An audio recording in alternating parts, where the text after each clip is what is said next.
Hello everybody, welcome to another video. Today we are building the Bandai Super Star Destroyer, 2 Star Destroyers, and Death Star 2 in various scales, so check down in the description below if you're interested to know what scales they are. First things first is I primed them with black.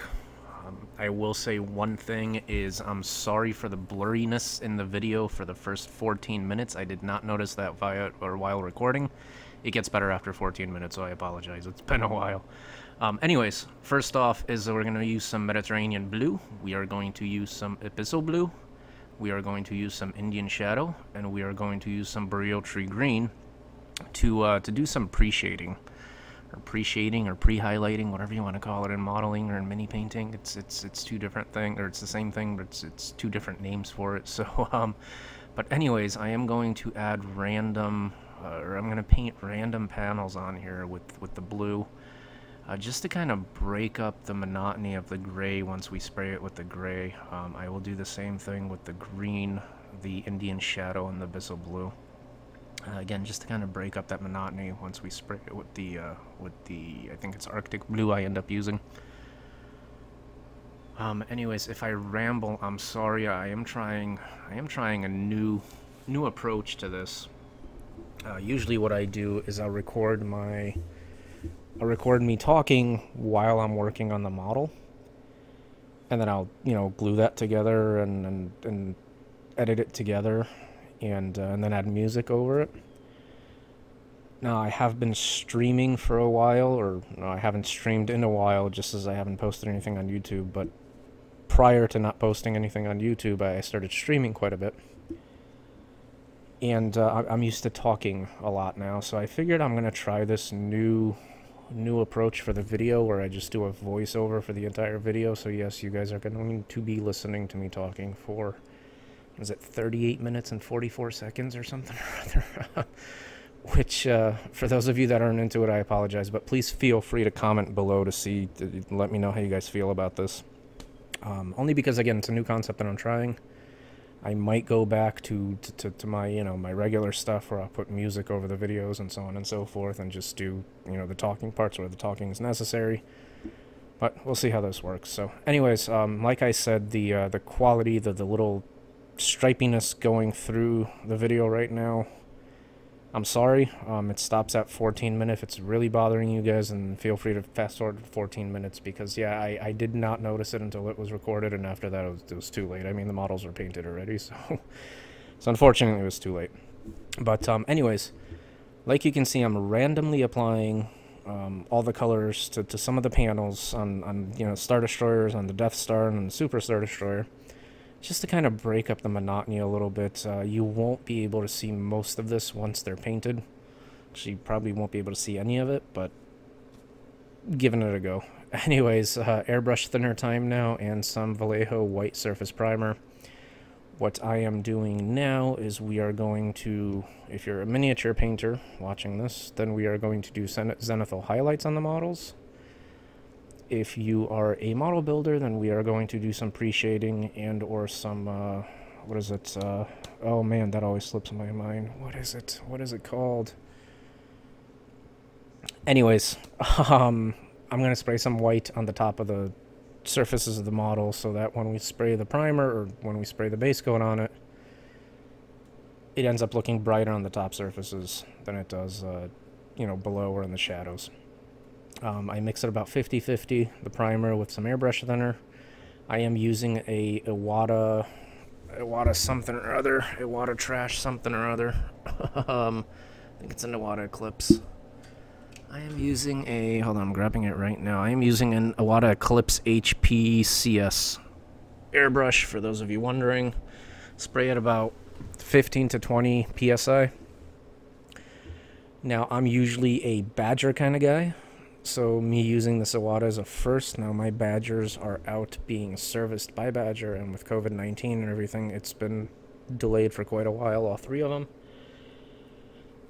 And I don't want to use my Harder Steenbeck for this, because I just don't want to ruin it. So I went out and I got an Iwata, and believe it or not, I'm actually quite happy with it. Is it going to convert me from using my Badgers? I'm not sure. It might actually. but I am quite happy with the Iwata. So that said, again, what I'm doing is just spraying the white on the topmost surfaces, so that we get a nice highlight gradient when we put the base coat down, or hopefully at least that's the plan. We'll see how it actually works out, but that's the plan. Same with the Super Stardestroyer. You just kind of go along the edges, and just wherever you think highlights might be. I will say these Bandai models, as small as they are, they took maybe about an hour and a half to assemble all four. Now this is 2 kits. It's the Super Stardestroyer with a Stardestroyer kit, and it's Death Star 2 with a Stardestroyer as well.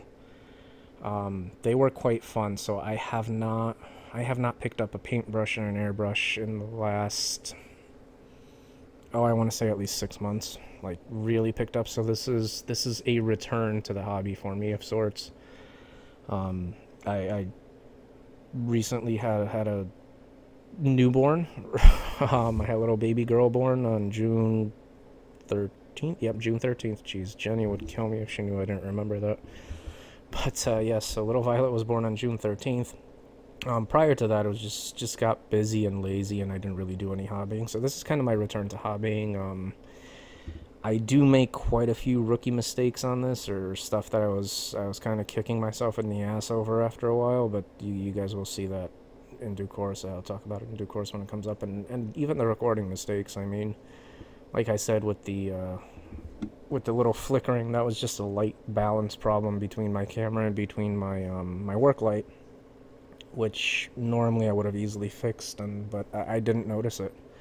I didn't even think to notice it. So yeah, that was an issue. Again, just coming back into this after a few months, so this isn't going to be,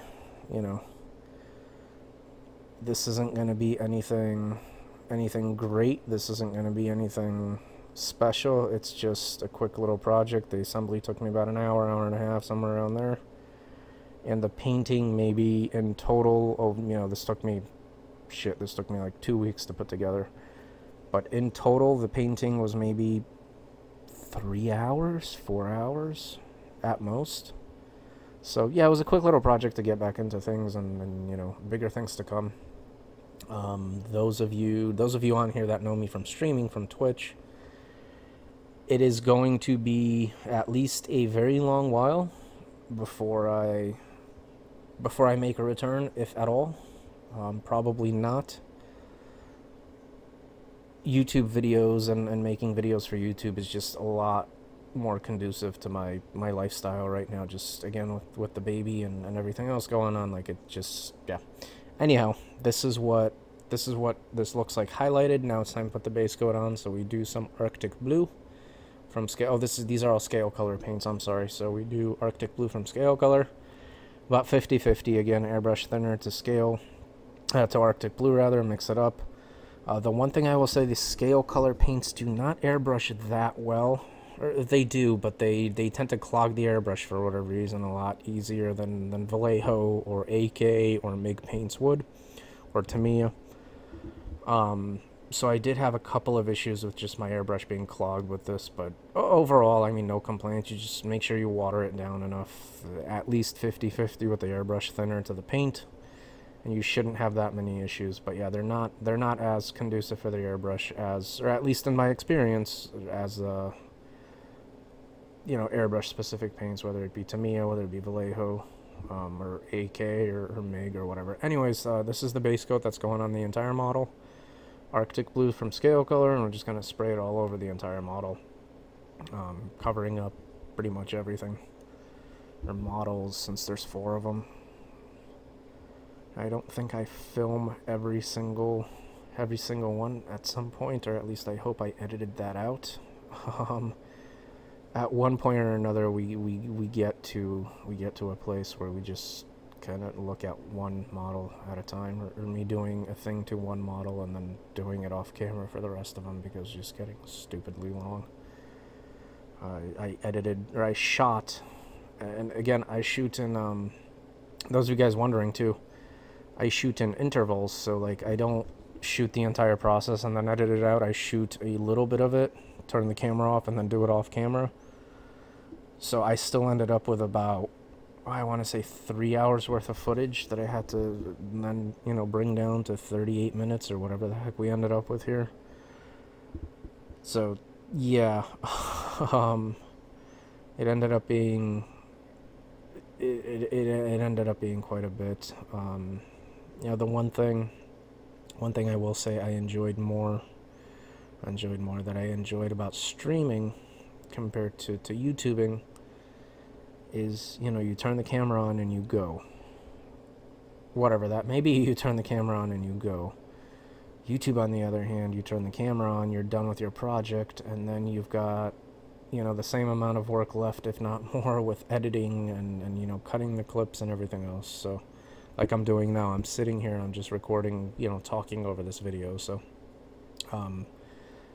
But, as I said, YouTubing at this point is a lot more conducive to my lifestyle than Twitch is. And it's a lot less exhausting and a lot less time consuming, so you will see a lot more content on YouTube than you have, since I haven't uploaded anything real on YouTube in like at least a year and a half. You will be seeing a lot more content on YouTube, and I probably will not be streaming anytime soon, if at all, again. And if I do end up streaming, it'll most likely be through YouTube and not Twitch, only because I think I'd make an effort at that point to stick with one platform. But you know, it's putting the cart before the horse, one thing at a time, and you know, let me get back into posting regular videos and doing regular hobby stuff first before I make any plans. So anyways, yeah, I guess at this point we're still, I didn't edit this down, apparently. At this point we're still putting the base coat onto all of them.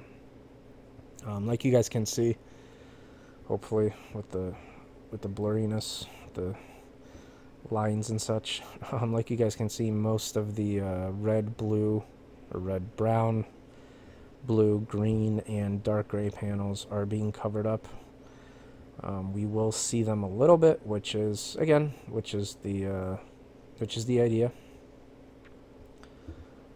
But for the most part, they will be covered up. I do a couple of coats. Do a couple of coats of the Arctic Blue on all of these, only because it's just one coat. With the paint being as thin as it is, it just does not cover well enough. So I do a couple of coats. That said, I kind of try and avoid the shadow areas to not cover that too much, not make that too bright. But yeah, it was nice. I have to say, it was nice to get back into, you know, to pick up a brush and an airbrush again, and to get back into it. I did miss it. It's you know, it's one of those things that I used to use to relax me, and I used to use to you know, just kind of reset my mind and so on and so forth. And I did really enjoy this, so I am looking forward to doing many more of these in the near future, hopefully time permitting and life permitting, which at this point looks like it will, so we'll see. Anyways, this is what the base coated models look like. Again, the base coat paint used is Arctic Blue from Scale 75, one of my favorite paints ever. Actually, Arctic Blue is amazing. It's like a cold gray, cold bluish gray. It's an amazing color, it really is.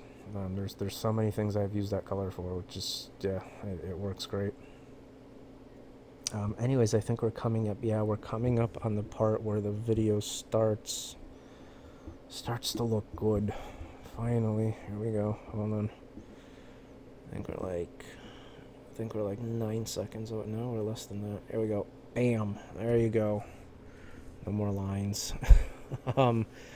Next up, we're going to use some Nekar, which actually, from Scale 75, this is it's a type of ivory, I guess. It's more of an ivory than it is a bluish gray.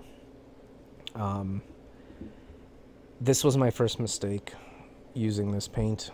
It's warm compared to the blue or bluish gray base coat, which is cold, and the highlights didn't come out looking that great using this. I realized this at some point when I was dry brushing. This is me dry brushing these highlights on. You know, wipe most of the dry brushing. Those of you guys, the guys that don't know, you wipe most of the paint off on a paper towel, off your brush, and you just kind of lightly skim the surfaces of what you're trying to highlight. It works quite well. You know, on some models, I wouldn't recommend it for figure painting. For model painting, on the other hand, just because there's so much weathering and so much other stuff going on, and it's no big deal, because it does leave a bit of a chalky residue to it. But it's no big deal, again, because there's going to be so many washes and so much weathering going on after this. It's kind of gonna tone it down quite a bit. So it's for model building, dry brushing works. For figure painting, I would not recommend it, especially when starting out. Don't get used to it. If you're a starter, if you're a beginner miniature painter, don't get used to dry brushing. It looks terrible and it's just a bad habit to get into. But model building, sure, go for it. Anyways, as I was saying, it's an ivory color. The warm contrast to the cold base coat, I didn't like it very much. That was my first mistake, but at that point, once I realized it, once I had one model finished, I realized, I was like, okay, it's too late at this point. Like, I was too lazy and just too, like, I'm not going to change it. This is just me getting back into it after months of not doing any modeling. So I wasn't going to change it. I just left it at that and just kept going, basically. But again, the washes afterwards and everything else, it just kind of toned it down. And I think I do go over a final dry brush of Arctic Blue again, so, and white, I believe. So yeah, it wasn't too bad. Wasn't too bad. First try coming back after a few months, not too bad. I mean, not my best work by any means, but I'm okay with it. And another thing, there's a gap you can see on the Super Stardestroyer right there in the back. It's hind end over there. I didn't bother filling it. These Bandai kits, they actually went together. All Bandai kits go together really, really well. I had absolutely no complaints with the assembly of these. There were a couple of gaps that, you know, if I gave a crap more, I'd probably fill in more, but I just, yeah. This was, you know, this was a hour-and-a-half weekend assembly project when I had the time, and 4 hours worth of painting when I had the time, which ended up taking 2 weeks, but that's neither here or there. But yeah, this wasn't a serious project by any means. It was just something fun, something to get back into the hobby with. The next serious one will be finally the continuation of the M1A2 Mang Abrams Tusk 2, which I finally have on my desk. I finally have it primed. I finally have it ready to go for painting. Anyways, this is what the dry brushing ended up looking like. Yeah, you guys can tell. It looks like crap. The ivory combined with the Arctic Blue isn't that great, but again, live and learn. You know, the warm and the cold just did not mix that well together, in my opinion. But it's okay. I think we bring it back afterwards, at least a little bit. These are, you know, these are gonna end up being 5 out of 10 at best when done, but it's still not too bad. Anyways, moving on to white now.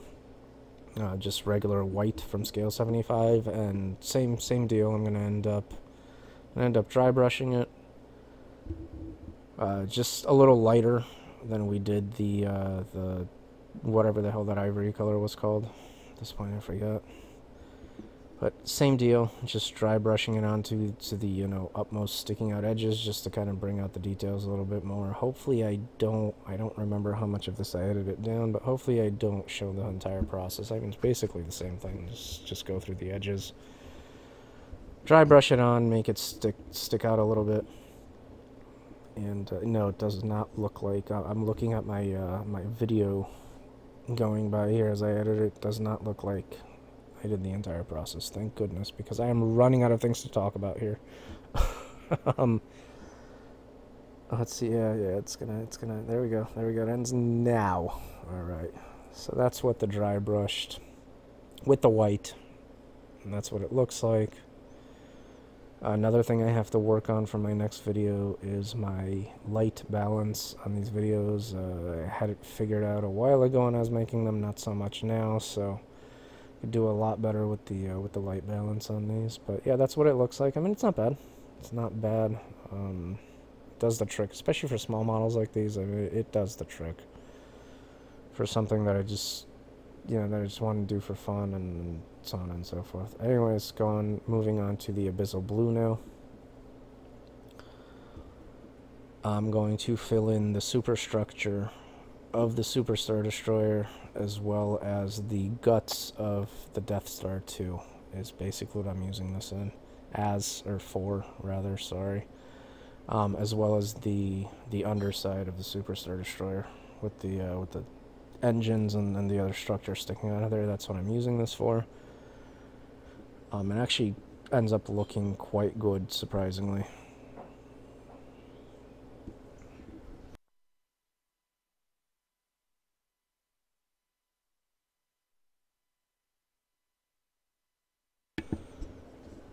But yeah, here you go. Here you see it. It actually adds quite nice contrast to them. Ends up looking quite nicely. And now we move on to making this pop a little bit more, you know. So I take some Arctic Blue, again my favorite paint in the world.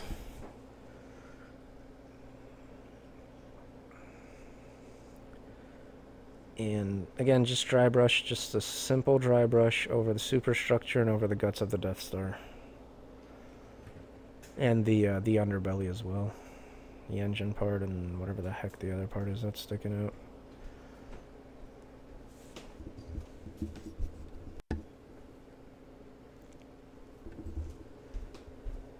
And it's, yeah, it ends up looking quite nice. It makes all the details pop. And it's quick too, right? Like, I mean, I could literally sit there piece by piece and just highlight every single little thing, and yes, it would look a lot better. But I was not going to do that with these. So, I mean, for what these are, which they're just supposed to be like fun little models to paint and you know, get done fairly quickly and fairly easily, they didn't come out looking too bad. You know, I'm not like as full of myself as I am, not patting myself on the back for this one, because this is not one of my best works at all. But they didn't come out looking too bad for what I ended up using on them. So anyways, here they are dry brushed. Here's the Death Star guts. Death Star 2, sorry. Looks pretty good, right? I mean, it's not perfect by any means, but it's not too bad. And here's the Super Star Destroyer as well. Just simple dry brush of Arctic Blue. And it just makes it pop so much more, which is nice. It kind of ties it all in together too, you know, since we used Arctic Blue as the base coat for everything else. But so here's my second mistake on here. So I'm using Flory Models black. This is clay-based wash. Before you put on any clay-based wash, you want to put on a gloss coat over what you're putting it on, or else it's just going to stick to everything. I forgot that part. It's been so long since I've done this, I completely forgot to put on the gloss coat. So this sucker just stuck to everything. Some of you might be asking me, why the hell are you still using clay washes where they're so outdated, and who the hell still uses clay washes, especially on non-aviation model? Well, this is kind of aviation, but you get the drift.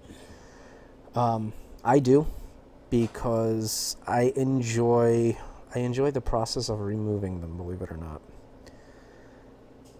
The technique of removing them, it is so zen for me. It's so relaxing for me that this is why I do this with the clay washes. It probably takes at least 5 times as long as an oil or a enamel wash would. But again, I enjoy the process of removing them, so that's why I use them.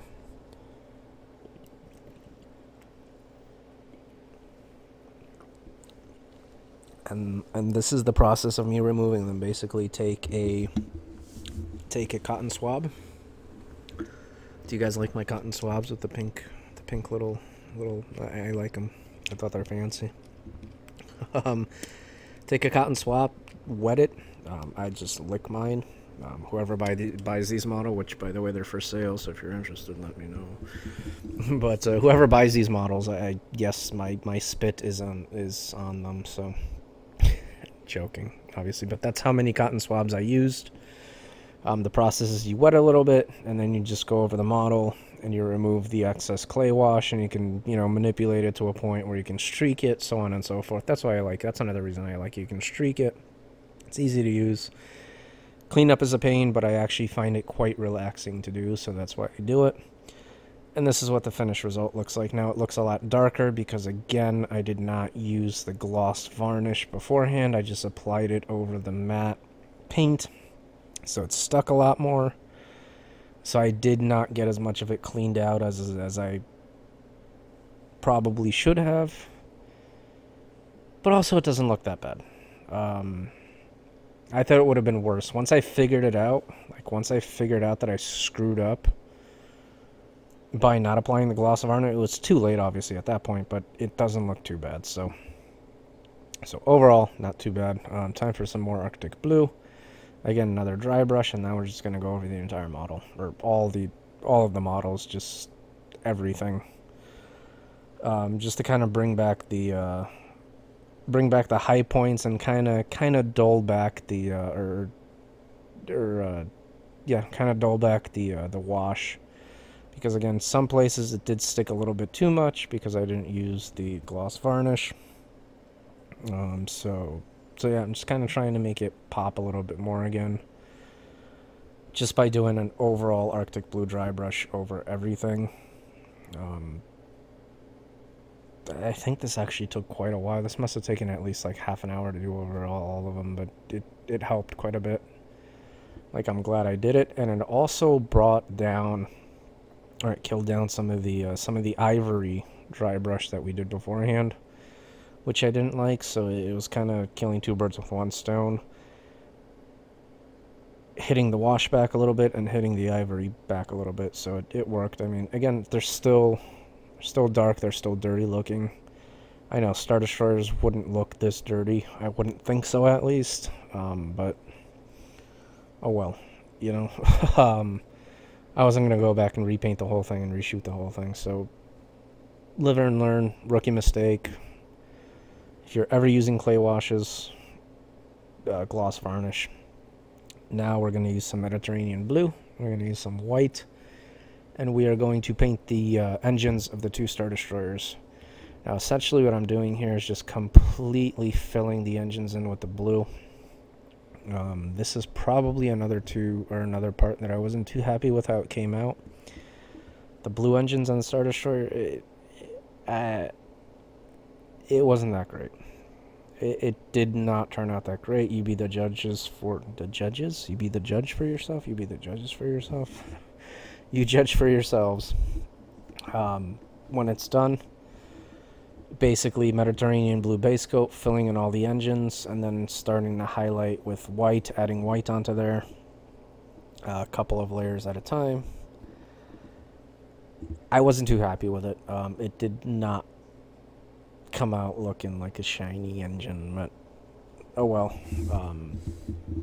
Again, for what this model was supposed to be, it's not a big deal. Now I'm already slowly starting to add, and the fact that my hand is covering the whole thing, I kind of cut it right about, in a second there, I kind of cut it here because, again, my hand is covering the whole thing and you guys can't see exactly what I'm doing, so what's the point? But I did about 3 layers of you know, adding a little bit of white to the Mediterranean blue, just to make it look like it's shining or glowing. And then I ended up, as you can see, adding a lot more white into the Mediterranean blue. Actually, quite a bit more white. And then we did pure white at the end, just to kind of make it shine as much as possible. Again, the whole thing didn't work out as well as I had hoped it would, but it also wasn't too bad. So, for what it is, they're, you know, stupid little, no, not stupid little, I mean, jeez, Star Destroyers aren't stupid, Star Destroyers are freaking amazing. But, stupid quick little models. Anyways, Antares red now, and some Soul yellow. Still, these are all scale 75 scale colors. And some white. Yeah, some white, like Stewie Griffin would say. Now we are doing the Super Star Destroyer engine. So what I'm doing is basically just filling it completely with the red. Just like plunking the red in there like nobody's business. Like just like plop. Just take it. Just take it and like it kind of thing. And I'm slowly going to start mixing some yellow into the red to turn it into orange. And just kind of start plopping it in there because of how small it was and just because I haven't done this in a long time, I didn't really know how to achieve... I didn't really think through how to achieve a really good glowing effect on these. So I just kind of winged it. I think the red engine, or the orange, or I think the Super Star Destroyer engines, how's that? Use your words, UC. Super Star Destroyer engines actually came out quite well. All things considered, you know, just kind of blob everything in there, smush it around, and then at the very edges, once we're done with the orange, at the very edges, you just kind of highlight with the yellow and just pure white at the end to make it shine, you know. To be fair, I wasn't blobbing the orange in there. I was just kind of twirling it around the edges of the engine. So if you really look down deep in there, you can still see the red. And hopefully you guys can see that there. Now the yellow I'm just kind of taking and kind of edge highlighting the rims of the engine. Now another mistake I made here is I should have done the bottom portion of the engine, not the top, as far as the brightest most highlights, or the brightmost highlights. Yeah, I should have done the bottoms of the engines, not the tops. It was easier to hold this way. I think that's why I ended up doing it when I was doing it. Hindsight being 2020, I wish I would have done it to the bottom of the engine instead of the tops, because I think that would have been more visible. Not only more visible, but I think it would have looked better. But oh well. I think it still actually turned out looking okay, or pretty good actually, for what it is. So it wasn't too bad. You know, that's what the yellow ended up looking like. And now, what are we doing now? Now we're just going in with the white. Now we're just dotting the white in there. Little dots of white right on top. And I did screw up a couple of times on here. The one thing I love about scale paints is you just clean that paint off your brush. Just put in some water, clean it off your brush, come in with a clean brush, wipe it off, and it'll wipe right off. Only because they take a little bit longer to dry. These paints are formulated for glazing, so they do take a little bit longer to dry, which I love because it just makes them that much more forgiving. As far as blending, as far as anything really, you can just go back in there and just wipe them off a few seconds later, and you don't have to worry about like remixing the paint that you screwed up on. See what I did right there? That took at least a good 5 seconds for me to come back and fix it, and the paint still came off. So it's one of the many things I love about scale color is they are very forgiving as far as making mistakes and being able to wipe them off. I'm watching myself, I'm like, damn, that looks pretty good actually. Anyhow, the blue engines now are just going to do the white rims around them. I was waiting for them to dry because they just packed them with so much blue in there. Now we're just going to do the white rims around them now.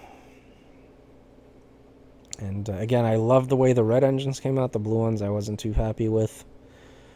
Granted, the red ones are a lot smaller than the blue ones, so it may also just be like a 2-scale effect, you know. But overall, not terrible, you know. I wouldn't like... I'm not going to go throw these out now or anything, but it just, yeah, not very happy with it. What would I have done differently? I think I would have used the darker blue as a base coat, just to make it look more shiny. But it's not bad. I mean, it does the trick for, again, for what these are, just fun little things to get back into the hobby and get back into the spirit of video making. Why not? But the red engines came out pretty good. Red engines ended up looking pretty damn good. Well, again, pretty damn good is it's very subjective, but yeah, whatever. I do what I want. Anyways, we're going back to the yellow now. Decided to do is add some lights to these Star Destroyers because they looked a little bland. So I started filling in some of the, what I thought were either windows or, first of all, what I did was took out a better brush because the brush I've been using on this has just seen better days. So I took out a better Series 7, Kolinsky Sable Series 7 Winsor & Newton size 2 brush, brand new one actually with a better point. And I started adding yellow into places where I thought lights should be shining out of, or I obviously didn't, you don't want to overdo this. I only added it to a couple of random places. I did not want to overdo this at all, nor did I want to spend my entire life doing this. So just enough for it to look, you know, for it to look decent, I guess. And yeah, I mean, I did it to hangar bays, I did it to what looked like windows. I mean, they probably weren't, but what looked like windows. I think I did it to the trash chute on one of them, just because why not, but that's what it ended up looking like. Not bad for you know, for what it was. Again, 15 minutes of work on both of them. I did it to the hangar bay at the bottom. I did it to the trash chute in the back. I did it to a few windows on each of them. And I tried to vary it to what I did on each of them, just so they both didn't look the same. But once the yellow was done, I went back in there with some white. Again, as Suey Griffin would say. Why isn't this cut? What are you showing me? Oh, there, yeah, I'm getting some white. I kind of tried to make it look shiny, like you know, like as it was shiny light, just kind of dot the white in between the yellow there, like on the very like edges of it and whatnot. It didn't really work out so well because it's such a small model. I feel like the white kind of actually made it look worse because it blurred everything together with the gray, but yeah, it wasn't too bad. Anyways, next up was the bases. So I sprayed those with some black, and then these come with stickers. These don't come with, believe it or not, these don't come with decals. These come with stickers, so I stuck the stickers on there, and that was pretty much it. Wow, I just talked for 38 minutes and 5 seconds. Holy shit. I hope you guys enjoyed. There is a slideshow of these pictures of these being done at the very end, but I hope you guys enjoyed. It's nice to be back making videos again. It's nice to be back. Let me know what you guys think of this format of me just doing a voiceover and just completely talking throughout the whole damn thing afterwards. But anyways, if you'd like, or if you liked it, then subscribe, like, comment, so on and so forth. Especially if you hated it, comment please and tell me so I can do better next time. But anyhow, I am going to stop talking now, and I am going to let you guys enjoy the slideshow of the pictures that are to follow. Unfortunately, I didn't get a group shot, but anyhow, enjoy, and thank you so much guys for watching, and until next time.